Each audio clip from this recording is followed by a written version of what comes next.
जिसका हमको सबको इंतजार रहता है।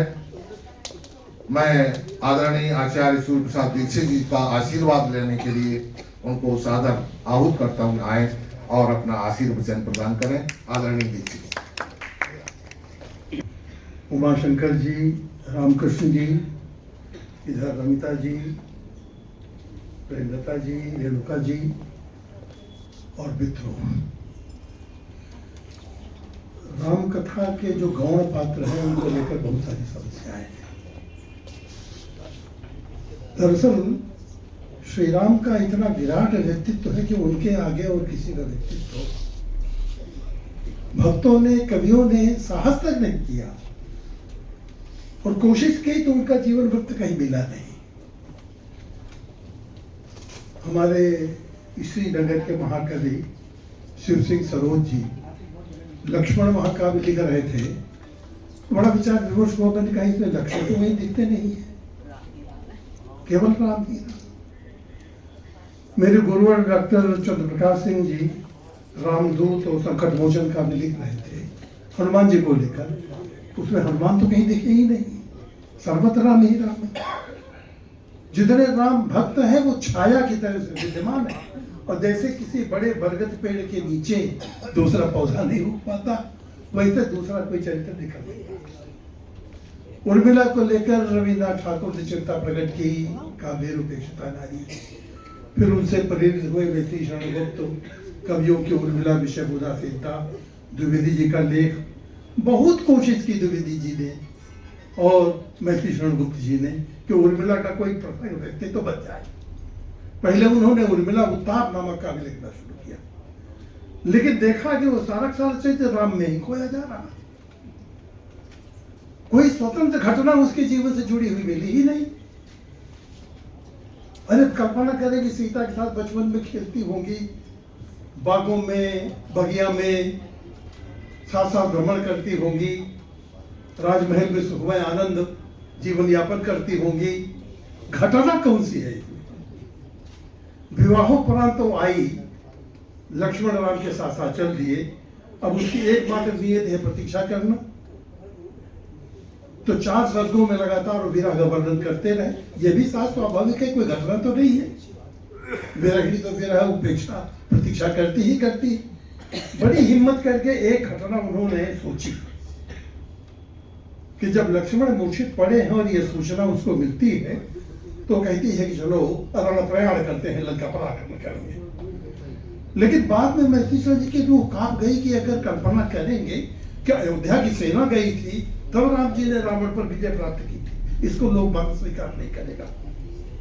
और तभी उनको कल्पना करनी पड़ती है कि अकस्मात वशिष्ठ मुनि आते हैं, कहते ठहरो ठहरो, लंका बीज तक प्राय तरी तुम धीरज धारो, और ये एक दृश्य उनको दिखा देते हैं कि लंका पर विजय प्राप्त हो गई। मैंने हिम्मत नहीं कर पा रहे, कोई नहीं कल्पना कर ली। दरअसल मिथकीय काव्यों को लेकर बड़ी समस्या यह रहती है कि उसमें हम क्या कोई अपना मौलिक परिवर्तन कर सकते हैं?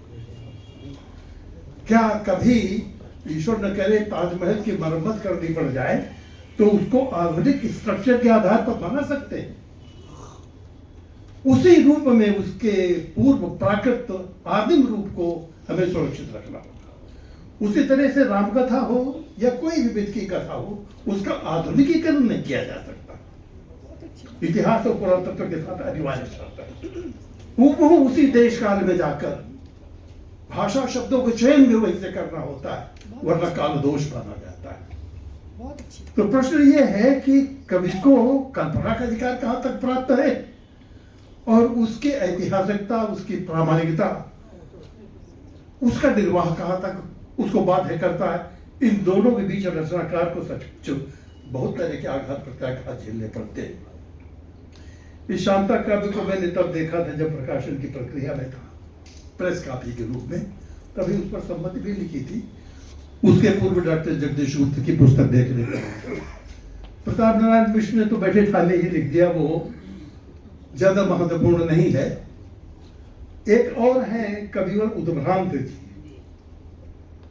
कुछ प्रगतिशील विचारधारा के व्यक्ति हैं, पहले दिल्ली दूरदर्शन में थे, वही रहते हैं। उन्होंने भी एक काव्य लिखा और शांता को लेकर कई तरह के सवाल पैदा किए। पहला सवाल तो ये है कि बेटी बचाओ बेटी बढ़ाओ वाला जो आंदोलन चल रहा है कि कन्या पराया धन है, भ्रूण हत्या कर देनी चाहिए, यह आरोप लगाया गया। दशरथ ने जानबूझकर अपने घर का बवाल ये फेंक दिया है, दूसरे को दे दिया है, और यह नारी का बहुत बड़ा अपमान है। दरअसल जिस बीच ये कांता कथा शुरू हुई, उसी बीच स्त्रीवादी आंदोलन, स्त्री चेतना का आंदोलन मुखर हुआ, दलित विमर्श हुआ। तो लोगों ने उससे बचने के लिए, उनका समर्थन प्राप्त करने के लिए, वाहवाही प्राप्त करने के लिए अपने इन चरित्रों में कई प्रकार की टेम्परिंग की है। मुझे जगदीश गुप्त में भी यही प्रवृत्ति दिखाई देती है कि उसको ये सोचकर कि कन्या की उपेक्षिता हुई है, इसका कोई वृत्तांत प्रामाणिक तथ्य नहीं प्राप्त हुआ है, हाँ कल्पना का अधिकार आपके पास है, उसको कर सकते हैं। ऐसे ही शंभुक वध में भी दलित चेतना को खुश करने के लिए उसकी निर्दोषता और कुल मिलाकर दलितों पर किए जाने वाले अत्याचार, इसकी पुष्टि करना भी बहुत सही नहीं लगा। गुप्त जी की थोड़ी आदत रही है मौलिकता की खोज में। अब जैसे गोपा और गौतम में वे यशोधरा के चरित्र पर लांछन लगा देते हैं कि उसके चरित्र से आशंकित होकर गौतम निष्क्रमण कर गए थे। ये बातें गले के नीचे नहीं उतरेंगी, लेकिन जैसा मैंने कहा कि निरंकुशा कविया, उनको कल्पना करने का अधिकार है। सवाल ये है कि क्या पुरातत्व और इतिहास में भी कल्पना करने का अधिकार? एक विचार नहीं बिंदु है। रामकथा के जितने प्रसंग हैं आप देखें, बड़ा विचित्र सा लगता है। भगवान श्री राम के केवल 35-36 वर्षों पर ही एक काव्य कृतियां लिखी गई। राज्य उन्होंने 11,000 वर्ष किया, बचपन से लेकर के, और राम राज्य स्थापित हो गया। बहुत बाद में सीता निर्वासन पर लिखना शुरू हुआ, अन्यथा कोई लिखने का साहस नहीं कर पा रहा था। गोस्वामी जी को तक साहस नहीं हुआ। कुछ मुख्य प्रसंग हैं, उन्हीं को लोगों ने चुन लिया, और उनके अतिरिक्त अन्य जो पात्र हैं, दशरथ पर ढूंढने से एक दो काव्य मिल जाएंगे, कौशल्या पर, कैकेयी पर, सुमित्रा पर, बस आपको एक या दो, केवल सीता जी पर लगभग 2-3 दर्जन काव्य मिलते हैं, या भरत पर मिलते हैं। बाकी जितने गौण पात्र हैं, और ये गौण तो नहीं है, लेकिन चूंकि रामकथा में इनकी मुख्य भूमिका नहीं है। मुख्य भूमिका में राम है, सीता है, लक्ष्मण है, हनुमान है इत्यादि। बाकी उनके वनवास काल के और दूसरे लोग हैं, ये लोग यही पर है, तो इनका प्रसंगवश उल्लेख कर दिया गया है। गोस्वामी जी वहां पात्रों की गणना नहीं कराना चाहते, रामकथा में व्यवधान नहीं डालना चाहते, वे मर्दमशुमारी नहीं कर रहे हैं। वे उन लोगों को प्रस्तुत कर रहे हैं जिनकी सचमुच कोई एक्टिव पार्टिसिपेशन, सक्रिय भूमिका उसमें दिखाई देती है, तो वो तो अनिवार्य है। बाकी अगर किसी का उल्लेख नहीं हो पा रहा है तो यह अन्याय माना जाए, ये बात गले के नीचे नहीं उतरती। अगर यही दृष्टि होती तो उस समय और न जाने कितने व्यक्ति हैं। भारत जी अपने निहाल में रह रहे हैं, उनके नाना का वर्णन होना चाहिए, उनके मामा का वर्णन होना चाहिए, नानी और मामी का वर्णन होना चाहिए। बाद में ही आप देखें 2 पुत्र लक्ष्मण के हुए हैं, भरत के हुए हैं, शत्रुघ्न के हुए, उनका और उनकी पत्नियों का वर्णन होना चाहिए। कहां तक किस किस का वर्णन ना करें, और क्यों करेंगे? सचमुच जिसका कोई रोल होता है घटना में, उसका स्मरण किया जाता है और उसी अनुपात में उसको स्थान दिया जाता है। तो सीता वर्णनीय है क्योंकि छाया की तरह रहेगा, सारी राम कथा उन्हीं पर आधारित। लक्ष्मण वर्णनीय है क्योंकि उनके व्यक्तित्व के पूरक है, उनकी बिना कथा आगे नहीं चल सकती। हनुमान वर्णनीय है जो उनके एक तरह से प्रतिरूप ही बन करके चल रहे हैं। तो इन सबको अपने साथ साथ रखते हैं, भर्ती नहीं करते हैं। इधर जब नारी भावना या दलित चेतना ज्यादा प्रखर या मुखर हुई तो इन सबकी खोज शुरू हुई, और मैं समझता हूँ खोज की जानी चाहिए। उपेक्षित पात्र है, इनका उद्धार होना चाहिए, लेकिन हाँ अतिरंजना से बचना चाहिए। प्रेमलता जी से मैं सबसे ज्यादा इस बात से प्रभावित हुआ कि उन्होंने कोई अन्यथा कल्पना नहीं की है। बैठे ठाले की यही कह देती कि हाँ उसने विद्रोह पैदा कर दिया था। गुप्त जी ने उसकी कोशिश की है, उन्होंने कहना चाहा था, कुछ कुछ कहा भी कि उसकी जो उपेक्षा हुई तो बराबर रूठी रही, कभी वो राम से मिलने नहीं गई है। और राम भी शायद नाराज थे। वनवास की ओर जाते हुए शृंगपुर का स्पर्श उन्होंने किया था, लेकिन इससे मिलने को उपक्रम नहीं किया। कहीं वर्णन नहीं आता है कि संगीत से या शांता से भेंट हुई हो। तो कुछ लगता तो है कि परस्पर कहीं मनोमालिन्य है, कुछ द्वेष है, लेकिन इन बातों के ऊपर जितना आप आवरण डाले रहेंगे उतना ही अच्छा रहेगा। आज की जो दुर्भावनाएं या पारिवारिक विघटन की स्थितियां है, या इन पात्रों पर घटनाओं में न डाली जाए, वही बहुत अच्छा है। और खासतौर से राम कथा को, जिनको मर्यादा पुरुषोत्तम मानते हैं, तो वो आदर्श बना रहे, ये बहुत आवश्यक है। प्रेमलता जी ने जो घटनाएं दी हैं उसमें कोई ऐसी, मैंने कहा कि साहसपूर्ण घटना या कल्पना नहीं है। उसका बाल्यकाल बहुत अच्छी तरह से बीतता है। रोमपाद उसे दत्तक पुत्री के रूप में, पोषिता पुत्री के रूप में ले जाते हैं। प्रश्न ये उठता है कि दशरथ जी ने उसे दान रूप में क्यों दे दिया? वे तो खुद निसंतान थे। बहुत मुश्किल से चौथे बन पाए उस उत्तारी। संगीत इसके पुत्रेष्ट यज्ञ के माध्यम से उनको पुत्रों की संतान की प्राप्त हुई थी।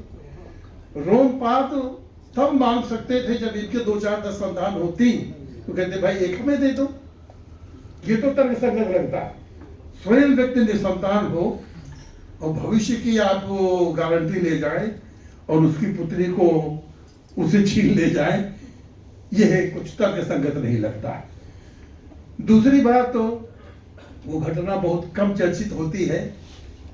एक बार अन्य देश में भयानक अकाल पड़ता है, बहुत दिनों तक अनावृष्टि होती है, तो ये कोशिश की जाती है संगीत इसको बुलाया जाए, वे यहाँ जल वर्षण करा सकते हैं। लेकिन उनको लाया कैसे जाए? कुछ प्रलोभन चाहिए। तो इस शांता से उसका विवाह करके उनको राजी किया गया। यह अत्याचार लगता है कि ठीक है, प्रजा का कल्याण तो इससे हो रहा है, लेकिन किसी स्त्री का बलिदान इसी माथे, इसी बहाने किया जाए। और संगीत कैसे, जिनके 2 सींगें लगी हुई हैं, मानव आकार नहीं है। ऋष्य शृंग कहे जाते थे, विवाहन के पुत्र, और इसीलिए शायद अविवाह की समस्या उनके पास रही हो। ग्रंथों में तो यहाँ तक वर्णित हुआ है कि विभांडक ने यह प्रयत्न किया था कि हमारा यह पुत्र ऐसा साधक हो, संसार की हवा उसको न लगे, तो उसका बाहर निकलना प्रतिबंधित कर दिया था, किसी से मिलना जुलना प्रतिबंधित कर दिया था। उसके पास भाषा तक नहीं रह गई थी और उसने स्त्री को देखा तक नहीं था। जैसे आचार्य हरिहर जी का रक्त पुराण है ना, रक्त पुराण में एक ऐसे संत साधक का उल्लेख किया गया है जिसने जीवन में कभी स्त्री का स्पर्श नहीं किया। पहली बार किसी की उंगली छू जाती है तो उसे रोमांच हो जाता है। धीरे धीरे फिर वो पुराण उपनिषद का ज्ञाता बनता है। कुछ वही स्थिति संग की है। ये भी स्त्री प्रकृति से या मानव प्रकृति से पूरी तरह से अनवगत है। इनके भीतर काम या वासना नाम का कोई मनोभाव तक नहीं पैदा हुआ। तो प्रश्न है विवाह कैसे करेंगे, और विवाह भी करेंगे तो आगे वंश कैसे चलेगा। तो बड़ा उपक्रम किया जाता है। उनके पास कई नावों में बैठाकर वेश्याएं भेजी जाती हैं, उनका मनोरंजन करती हैं। बहुत दिनों तक उसमें धीरे धीरे उनके साथ खेल क्रीड़ा करते हुए उनको काम क्रिया सिखाती है, और तब फिर शांता का उनके साथ विवाह होता है। ऐसी बड़ी घटनाएं न जाने कितनी अतिरंजित है, कितनी सच है। अब उस कथा का उसका कोई डॉक्यूमेंटेशन तो उस जमाने में हुआ नहीं है। आज कोई प्रामाणिक तथ्य नहीं मिल सकते। बहुत कुछ आस्था पर निर्भर है, और जिनके दिमाग में संशय है वो संशय बुद्धि पर निर्भर है। उसी के अनुसार इसका निर्णय लेना होगा। तो बहरहाल वो आते हैं, जलवृष्टि होती है, और उसी उपहार स्वरूप शांता उनको ब्याह दी जाती है। इससे लगता तो है कि शांता कहीं रुष्ट थी, क्योंकि प्रेमलता जी की तो मान्यता है कि उस पुत्रेष्ट यज्ञ में सम्मिलित हुई थी, लेकिन उनके अभिषेक यज्ञ में सम्मिलित नहीं हुई है। और जैसा मैंने कहा कि शृंगेरपुर में भी भेंट नहीं हुई है। और चौथी बात यह है, बड़ी बात यह है कि स्वयं वो निसंतान रही है। शिवमंगल जी भले ही उनकी सदरा लिए हुए वंशावली हुए रखे, सेंगर वंश से उसको जोड़ते हैं। मित्र, ऐसी बहुत सारी घटनाएं लोग गढ़ भी लेते हैं। न जाने कितनी जगहों पर सीता समाधि स्थल बने हुए हैं, न जाने कितनी जगहों पर सीता जन्मभूमि है, न जाने कितने स्थानों पर वाल्मीकि पैदा हुए हैं, न जाने कितने ऐसे स्थल हैं जहाँ तमाम पौराणिक राजाओं को जरा कहीं एक आधे अक्षर का भी सामने मिल जाता है। जैसे बनकोला गांव बड़ा कहा है हमारे कंडे बुनी हुए थे, दमकोला पड़ा कहा है दाले भी ऋषि हुए थे। इस प्रकार की मनोवृत्ति भी हम भारतीयों में बहुत है और उसके साथ तमाम तरह की जनश्रुतियाँ जोड़ लेती हैं। आवश्यकता हिस्टोरिकल डॉक्यूमेंट्स की यानी प्रामाणिक अभिलेख उनको खोजने की है। तो ये प्रयत्न भी होता रहना चाहिए। ये उपेक्षित पात्र है, इनके ऊपर कविता में थोड़ी छूट है। अगर उपन्यास शैली में लिखें, नाटक शैली में लिखें तो उसको ज़्यादा प्रामाणिक और तथ्यात्मक होना चाहिए, पर इनका उद्धार भी होना बहुत जरूरी है। और अतिशयोक्ति या अतिरंजना से बढ़कर और ख़ासतौर से सामयिक नारों से प्रभावित होकर। जल चेतना बहुत अच्छी चीज़ है, लेकिन आक्रोश है धीरे धीरे दब जाएगा। या इसी तरह से फेमिनिस्ट अप्रोच जो दिखाई देता है, स्त्रीवादी। अब मैं स्वयं विदुषी नारियों, महिलाओं, लेखिकाओं से भी देखता हूँ, बहुत सारी इसके पक्ष में नहीं है कि ऐसा कोई जेंडर भेद नहीं होना चाहिए, मनुष्य मात्र ही काफ़ी है। ऐसा संतुलित दृष्टिकोण धीरे धीरे उभर रहा है। मुझे पूरा भरोसा है कि धीरे धीरे ये पोइटिक जस्टिस, ये काव्य न्याय हम लोगों को मिलेगा और इन चरित्रों पर एक संगत बहुत बहुत बधाई। भाषा पर बहुत जी, इतनी सुष्ठु प्रांजल भाषा, व्याकरण संबद्ध भाषा बहुत कम देखने को मिलती है। अब आज बोलचाल में लिखने का फैशन आ गया है, वैसी स्थिति में एक विदुषी ही इस प्रकार की रचना कर सकती। उसके साथ साथ जो टिप्पणियाँ आप देती हैं, ऋत्विज किसको कहते हैं, होता कौन कहलाता है, वासुद कौन होता है, तो ये दरअसल इससे ज्ञानवर्धन होता है। मैं आपको बहुत बहुत बधाई देता हूँ, बहुत बहुत